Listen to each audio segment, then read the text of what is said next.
Salut, c'est Hugo, j'espère que vous allez bien. On est parti pour un nouveau résumé de l'actualité en moins de 10 minutes. Et au passage, bienvenue à tous les nouveaux. On approche à grands pas du 1 million d'abonnés sur la chaîne. Merci pour votre confiance. D'ailleurs, on a prévu une petite surprise pour fêter le passage au 1 million d'abonnés. Du coup, évidemment, n'hésitez pas à vous abonner si jamais c'est pas encore le cas. On commence tout de suite avec un point rapide sur le Covid-19 en France. Je sais qu'on en parle beaucoup ces derniers jours, mais en l'occurrence, il y a plusieurs choses à dire aujourd'hui. Déjà, un record a été battu samedi avec près de 27 000 nouveaux cas en France. Jamais la France n'a compté autant de cas en une journée. Après, pour nuancer, il faut savoir qu'on teste beaucoup plus que pendant le confinement, ce qui explique en partie le nombre de cas plus élevé. Et d'ailleurs, selon des estimations de l'Institut Pasteur et de Santé publique France, au début du confinement dans le pays, on comptait en réalité plus de 100 000 nouveaux cas par jour. Simplement, à l'époque, on ne testait que les personnes qui avaient des symptômes graves et qui étaient à l'hôpital. Autre élément qui permet de nuancer ce record de contamination, aujourd'hui, une personne en France contamine en moyenne un peu plus d'une personne, contre 3 personnes lors du pic de l'épidémie il y a quelques mois. Ce chiffre, c'est le fameux taux de reproduction, le R0, il est donc plus faible aujourd'hui qu'à l'époque, notamment grâce au masque ou encore au gel hydroalcoolique. La situation actuelle n'est donc pas tout à fait comparable à la situation au moment du confinement, mais tout de même, c'est en fait surtout l'évolution très rapide de la situation qui inquiète les épidémiologistes et fait craindre une potentielle saturation des hôpitaux. On en parlait il y a quelques jours. Et justement, ce matin, le Premier ministre Jean Castex était l'invité de France Info pour parler des risques de cette seconde vague et il a annoncé plusieurs choses. La première annonce, c'est donc que les métropoles de Montpellier et Toulouse passent en zone d'alerte maximale dès mardi. Elles rejoignent donc entre autres Paris et Aix-Marseille et leurs bars fermeront mardi pendant au moins 2 semaines. Deuxième annonce, une nouvelle version de l'application Stop Covid va revenir le 22 octobre. Alors Stop Covid, on en a déjà parlé de nombreuses reprises sur la chaîne. Pour l'instant, l'application est un échec absolu. On verra donc ce qu'ils y changent, on vous tiendra au courant. Enfin, dernière annonce, ou plutôt cette fois-ci une recommandation. Jean Castex a demandé aux Français de limiter le nombre de personnes reçues à domicile. Je sais que beaucoup de personnes se posent la question si on a le droit ou non de se rassembler à plus de 10 personnes dans l'espace privé,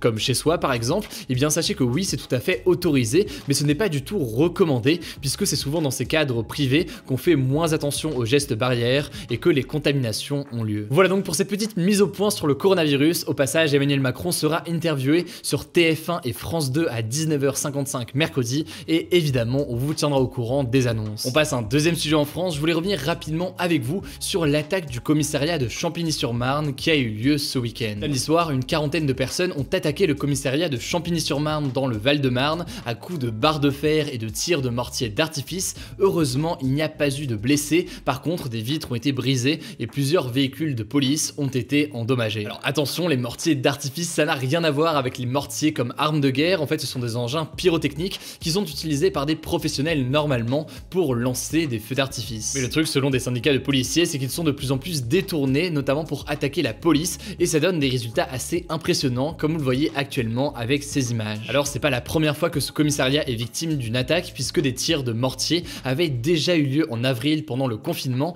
et en 2018, une trentaine de personnes avaient là aussi lancé des projectiles. En tout cas, suite à cette attaque, le ministre de l'Intérieur Gérald Darmanin, qui s'est rendu sur place hier, a annoncé qu'il voulait interdire la vente au public des mortiers d'artifice sur internet, puisque selon lui, ces dispositifs peuvent être considérés comme des armes, alors qu'en ligne, on peut en acheter très facilement. Enfin, de son côté, le président de la République, Emmanuel Macron, recevra les syndicats de police jeudi pour discuter de certaines mesures qui pourraient permettre de protéger encore davantage les policiers, et évidemment, on vous tiendra au courant à ce moment-là. Et au passage, un petit mot, je vous l'ai promis sur Instagram ce week-end, demain, dans le format des actus du jour sur YouTube, on parlera en détail de l'affaire Veolia-Suez. Alors c'est un sujet qui est très technique, très complexe, mais vous allez le voir qui est très important à aborder, donc on en parlera directement demain. Après le point en France, c'est donc l'heure du point à l'étranger et c'est à la une de la vidéo. Aujourd'hui, on va parler de la Corée du Nord qui a notamment dévoilé un nouveau missile plutôt inquiétant. Il y a 2 jours, le 10 octobre, le pays fêtait donc le 75e anniversaire de la création du Parti du Travail,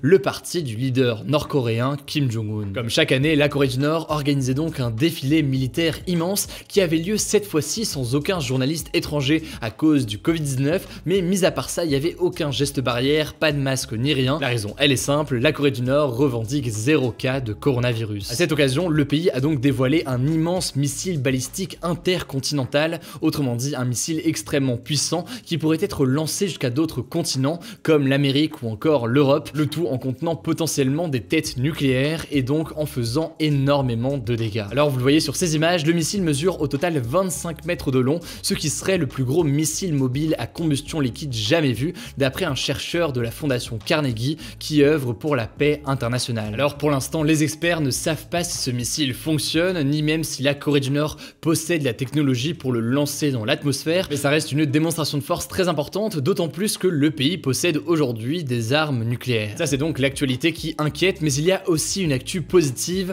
la Corée du Nord a fait un pas en avant vers la Corée du Sud. Kim Jong-un a en effet apporté son soutien à la Corée du Sud dans sa lutte contre le Covid-19, dans l'espoir, je cite, de se serrer la main à nouveau, et c'est un signe qui est assez important, qui montre qu'il cherche donc à se réconcilier avec la Corée du Sud, alors que les tensions étaient plutôt importantes ces derniers mois, et on peut citer notamment un Sud-Coréen travaillant dans la pêche qui avait été abattu en mer il y a quelques semaines. Très rapidement, et avant de passer à la note positive et au débat, la deuxième actualité à l'étranger aujourd'hui, c'est le conflit entre l'Arménie et l'Azerbaïdjan qui se poursuit, et ce malgré un accord de cessez-le-feu censé donc mettre fin au combat qui a été obtenu par la Russie samedi. Alors on en a déjà parlé sur la chaîne, ça fait 2 semaines que des combats ont lieu régulièrement dans la région montagneuse du Haut-Karabakh, à la frontière entre l'Arménie et l'Azerbaïdjan. En fait, ce territoire est revendiqué par l'Azerbaïdjan alors que sa population, qui est majoritairement arménienne, réclame son indépendance et éventuellement son rattachement à l'Arménie. Samedi, les deux pays se sont accordés sur un cessez-le-feu, mais le truc c'est que ça ne s'est pas du tout passé comme prévu. Les bombardements continuent aujourd'hui et les deux camps s'accusent mutuellement. Alors vous l'aurez compris, la situation n'est pas prête de s'apaiser et évidemment on va continuer à vous tenir au courant directement donc sur Instagram avec les actus du jour ainsi que ici dans nos résumés. Avant le débat, vous le savez, comme chaque jour, c'est l'heure de la note positive et aujourd'hui je voulais vous parler d'un exploit sportif d'un jeune Martiniquais de 12 ans. Cet exploit, il a été réalisé par Christophe Malo, 12 ans donc, qui a réussi une traversée à la nage de 40 km entre Sainte-Lucie et Sainte-Anne en Martinique. Cette course, elle a été organisée pour la bonne cause dans le cadre d'Octobre Rose pour soutenir la lutte contre le cancer du sein. Il est parti samedi vers 5 h du matin et il est arrivé à destination vers 19 h. Si vous faites le calcul, ça fait à peu près 13h50 d'effort. Évidemment, cette traversée, elle était encadrée, il était accompagné par ses parents et son club de natation, il faisait des pauses régulières, mais tout de même, ça reste très impressionnant et c'est pour la bonne cause, donc bravo à lui. Le débat vendredi, c'était le suivant: pensez-vous qu'une guerre civile aux États-Unis est possible? Vous avez été, comme chaque jour, plus de 100 000 à voter. Comme vous le voyez à l'écran, vous êtes plutôt partagés sur le sujet. Le débat aujourd'hui, quant à lui, c'est le suivant: la Corée du Nord est-elle une menace pour la sécurité internationale? On a déjà fait plus ou moins le même débat ce week-end sur Instagram, mais il me paraît assez intéressant, donc pourquoi pas le mettre aujourd'hui sur YouTube. Pour voter, c'est très simple, vous cliquez sur la chaîne Hugo Décrypte, vous allez dans l'onglet communauté et à ce moment-là, vous aurez le sondage du jour pour voter en un clic, ainsi que les sondages des jours précédents. Voilà donc pour ce résumé quotidien de l'actualité en moins de 10 minutes. Je l'ai dit, on approche du 1 million d'abonnés à grands pas. Du coup, si ce n'est pas encore le cas, évidemment, pensez à vous abonner, c'est gratuit et ça nous aide beaucoup. Description, je vous mets des liens pour en savoir plus. Surtout, portez-vous bien et on se dit à demain pour une nouvelle vidéo.